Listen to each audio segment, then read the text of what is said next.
नमस्कार मेरे प्यारे विद्यार्थियों, मैं नीरज सिंह राजा हमारे नक्षत्र एजुकेशन के ऑनलाइन मंच पर आपका तहे दिल से हार्दिक स्वागत करता हूं। और मैं लेकर आया हूं सभी प्रतियोगी परीक्षाओं के लिए वेस्टर्न प्रश्नों की श्रृंखला, जो आपके लिए महत्वपूर्ण और उपयोगी हो सकती है। और आज हम चर्चा करने वाले हैं आरबीएससी बुक पर आधारित प्रश्नों के बारे में, राजस्थान का इतिहास एवं संस्कृति पार्ट 4 के बारे में। अब हम चलते हैं हमारे पहले प्रश्न की ओर। बछाउतों की हवेली किस शहर में स्थित है? बछाउतों की हवेली किस शहर में स्थित है? ए अजमेर, बी बीकानेर, सी जयपुर या फिर डी चित्तौड़गढ़। तो हमारा जो इसका आंसर है वो होगा बी बीकानेर। बछाउतों की हवेली बीकानेर शहर में स्थित है और इसका जो निर्माण है वो 16वीं सदी में करण सिंह बछावत ने करवाया था, इसीलिए इसको बछाउतों की हवेली कहा जाता है। अब चलते हम हमारे अगले प्रश्न की ओर। बातारी फुलवाड़ी किसकी रचना है? बातारी फुलवाड़ी किसकी रचना है? ए मालचंद तिवारी, बी लक्ष्मी कुमारी, सी श्रीलाल या फिर डी विजयदान थेता। तो हमारा जो इसका उत्तर है वो होगा डी विजयदान थेता। अब चलते हैं अगले प्रश्न की ओर। जिस काव्य ग्रंथ में किसी राजा की कीर्ति, विजय, युद्ध, वीरता आदि का वर्णन हो उसे कहते हैं।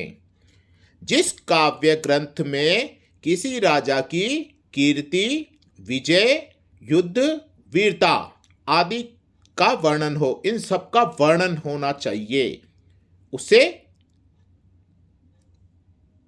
क्या कहते हैं? ए रूपक, बी विगत, सी रासो या फिर डी वैली। तो हम कहते हैं उसे, हमारा आंसर होगा सी रासो। रासो काव्य ग्रंथ में किसी राजा की कीर्ति, विजय, युद्ध और वीरता आदि का वर्णन होता है। अब चलते हम हमारे अगले प्रश्न की ओर। स्वामी केशवानंद का जन्म किस जिले में हुआ? स्वामी केशवानंद का जन्म किस जिले में हुआ? ए सीकर, बी चूरू, सी नागौर या फिर डी जयपुर। तो हमारा जो इसका उत्तर होगा वो है ए सीकर। अब चलते हम हमारे अगले प्रश्न की ओर। जयपुर फोर्ट के जनक कौन थे? जयपुर फोर्ट के जनक कौन थे? ए डॉक्टर पी के सेठी, बी डॉक्टर पी के अग्रवाल, सी डॉक्टर अशोक या फिर डी डॉक्टर वीसी राय। हमारा जो इसका उत्तर है वो है ए डॉक्टर पी के सेठी, जो जयपुर के मानसिंह अस्पताल में कार्यरत थे और विकलांगों के लिए नकली पैर और हाथ विकसित करते थे, यानी कि बनाते थे, इसलिए उनको जयपुर फुट के जनक कहा जाता है। अब चलते हैं हमारे अगले प्रश्न की ओर। इंसान पहले इंसान फिर हिंदू या मुसलमान, यह संदेश किसका है? ए आचार्य तुलसी, बी कविराज श्यामल दास, सी कोमल कोठारी या फिर डी कन्हैयालाल सेठिया। तो हमारा जो इसका उत्तर है वो है आचार्य तुलसी। इंसान पहले इंसान फिर हिंदू या मुसलमान, यह संदेश आचार्य तुलसी का है। अब चलते हैं हमारे अगले प्रश्न की ओर। वागड़ की मीरा किसे कहा जाता है? ए गौरीबाई को, सी पन्नादाई को, सी रानाबाई को या फिर डी कर्मावती को। तो हमारा जो इसका आंसर है वो है ए गौरीबाई को। और गौरीबाई जो है, इन्होंने मास्को में आयोजित भारत महोत्सव में गौरीबाई ने गाना गाकर अपने प्रदेश का नाम रोशन किया, इसीलिए इनको वागड़ की मीरा कहा जाता है। अब चलते हैं हमारे अगले प्रश्न की ओर। परमवीर चक्र से सम्मानित होने वाले प्रथम राजस्थानी हैं। परमवीर चक्र से सम्मानित होने वाले प्रथम राजस्थानी है। ए पीरू सिंह, बी वीरेंद्र सिंह, सी शैतान सिंह या फिर डी वेद प्रकाश। तो हमारा जो आंसर है वो है पीरू सिंह। और इन्होंने यानी कि पीरू सिंह ने 38 साल की उम्र में अपने देश की रक्षा करते हुए अपनों प्राणों का वरदान दे दिया था, इसलिए उन्हें वीर चक्र से सम्मानित किया गया।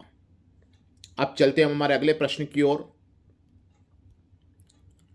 मेयो कॉलेज की स्थापना किस वर्ष हुई थी? मेयो कॉलेज की स्थापना किस वर्ष हुई थी? ए 1874 ईस्वी में, बी 1875 ईस्वी में, सी 1876 ईस्वी में या फिर डी 1877 ईस्वी में। तो हमारा जो इसका उत्तर है वो है बी 1875 ईस्वी में। अब चलते हैं हमारे अगले प्रश्न की ओर। केवलादेव घना पक्षी राष्ट्रीय उद्यान किस जिले में स्थित है? ए भरतपुर, बी धौलपुर, सी बूंदी या फिर डी सवाई माधोपुर। तो हमारा जो इसका आंसर होगा वो है ए भरतपुर। केवलादेव घना पक्षी राष्ट्रीय उद्यान भरतपुर जिले में स्थित है। अब चलते हैं हमारे अगले प्रश्न की ओर। किस गढ़ के लिए जेम्स टॉड ने कहा था यदि उन्हें राजस्थान में एक जागीर की पेशकश किया जाए तो वह इस गढ़ को चुनेंगे? ए भैंसरोडगढ़, बी चित्तौड़गढ़, सी नाहरगढ़ या फिर डी तारागढ़।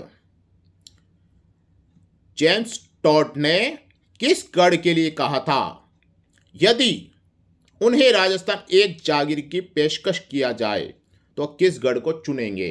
तो हमारा आंसर जो होगा वो है भैंसरोडगढ़। अब चलते हैं हम हमारे अगले प्रश्न की ओर। हवा महल का निर्माण किसने करवाया था?